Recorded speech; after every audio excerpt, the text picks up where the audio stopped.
والسلام علی عبادہ الذین اصطفیٰ اما بعد فاعوذ باللہ من الشیطان الرجیم بسم اللہ الرحمن الرحیم۔ سامعین وقار حضرات درس حدیث سماعت کر رہے ہیں اور ریاض الصالحین سے آج ہماری حدیث نمبر جو ہے وہ 789 اور 790 ہے۔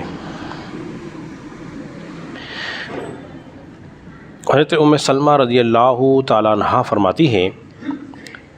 کہ رسول اللہ صلی اللہ علیہ وسلم کو لباس کے اندر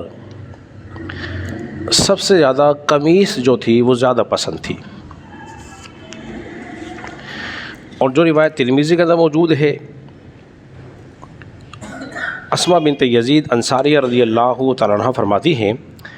کہ رسول اللہ صلی اللہ علیہ وسلم کی آستین جو تھی وہ کلائی تک تھی۔ نبی پاک علیہ الصلوۃ والسلام کا لباس اب حضرات کے سامنے بیان کیا جا رہا ہے کہ کیسا تھا، تو اس لباس میں جہاں اپنے مختلف رنگوں کے لباس پہنے ہیں وہاں قمیص آپ کو بے حد پسند تھی، لیکن آپ علیہ الصلوۃ والسلام نے کبھی اونی قمیص نہیں پہنی، جو اون کی بنی ہوئی ہو وہ قمیص نہیں پہنی کبھی آپ نے، اور نہ ہی کسی کو اس سے پہننے سے منع فرمایا، پر حضور کو پسند نہ تھی کہ کوئی اونی قمیص آپ پہنے، آپ نے پہنی بھی نہیں، اور نہ ہی کسی کو حکم دیا کہ پہنا کرو، کوئی پہن لے تو اس کو منع بھی نہیں کیا۔ تو بات یہ معلوم ہوئی کہ اگر کوئی اون کی بنی ہوئی قمیص، کوئی سویٹر اندر پہن لے تو شرعاً جائز ہے، کوئی قباحت بولیے نہیں ہے، لیکن حضور نے کیوں نہیں پہنی؟ اس میں کیا حکمت تھی؟ یہ ہے کہ جو اون کی بنی ہوئی ہوتی ہے وہ انسان کو تکلیف زیادہ دیتی ہے، بدن میں چبھتی ہے، اور جب بدن میں چبھتی ہے کوئی چیز تو اس میں اضطراب ہوتا ہے، اطمینان نہیں رہتا، اور اگر وہ حالت نماز میں پہن کر آ جائے، یعنی کہ گھر سے پہن کر آیا ہے، نماز پڑھ رہا ہے، اب کوئی چیز چبھتی ہوئی اندر محسوس ہوگی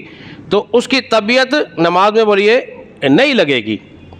پھر دوسرا یہ کہ انسان کو پسینہ زیادہ آئے گا، اور ہر پسینے کی جو ہے کسی میں خوشبو زیادہ اور کسی میں بدبو زیادہ، کسی میں بدبو کم ہوتی ہے، تو لیکن نبی پاک صلی اللہ علیہ وسلم کے پسینے کے اندر تھی وہ خوشبو ہی خوشبو تھی، بدبو نہیں تھی، آپ کا پسینہ خوشبودار تھا۔ لیکن ہاں، آپ علیہ الصلوۃ والسلام نے اونی جبہ پہنا ہے، جس کا تذکرہ حدیث کے اندر گزر چکا ہے۔ ایک بات یہ کہ حضور نے جو قمیص پہنی اس میں گریبان نہ تھا، بلکہ کندھوں کے کنارے پہ سے کھلا ہوا تھا، اس میں آپ ہاتھ ڈال کے اس کو پہن لیا کرتے تھے۔ اب رہی آستین، جو حدیث میں آئی ہے کہ کلائی تک تھی، تو کلائی تک آستین کا رکھنا سنت ہے، نہ اسے زیادہ بڑی ہو نہ اسے زیادہ چھوٹی ہو، تو سنت یہی ہے۔ لیکن جن احادیث میں یہ آیا کہ حضور کی آستین ہاتھ تک تھی یا انگلیوں تک تھی آستین لمبائی میں، اس سے مراد جبہ ہے، جو جبے کی جو آستین ہوتی ہیں وہ عموماً لمبی ہی ہوتی ہیں۔ اب یہاں ایک شرعی مسئلہ بھی آپ کے سامنے بیان کر دوں۔ بعض لوگ پینٹ پہنتے ہیں، شرٹ پہنتے ہیں، تو ہاف آستین بھی پہنتے ہیں ساتھ ساتھ، ہاف آستین بھی، تو بعض لوگ دیکھ کے کہتے ہیں اس کی نماز نہیں ہوئی، جاؤ نماز پڑھو۔ تو بات دراصل یہ ہے کہ یہ بلا کراہیت جائز ہے، بغیر کسی کراہیت کے نماز بولیے ہو جاتی ہے، اگرچہ بنی ہوئی ایسی ہو،